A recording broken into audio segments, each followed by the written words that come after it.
Parents wonder why the streams are bitter when they themselves poison the fountain. Now, this is a quote by John Locke, a relatively modern philosopher.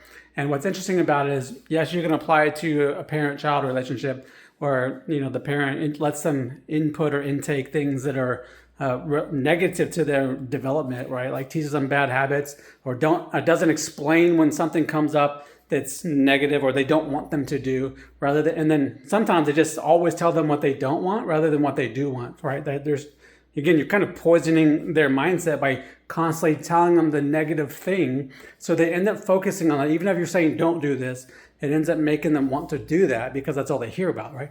So you can, reverse that by saying, here's what I want you to do instead.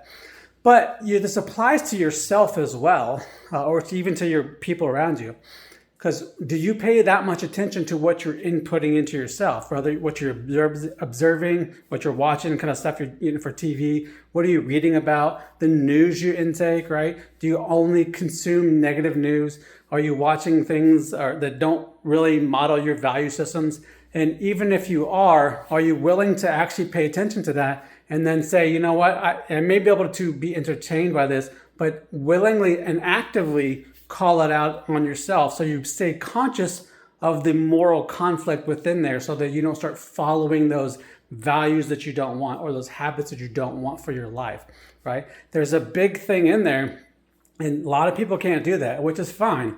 So just avoid it then. Start taking that out of your life. Stop poisoning your own stream, so to speak, through your own fountain, and then wondering why things aren't working out for you.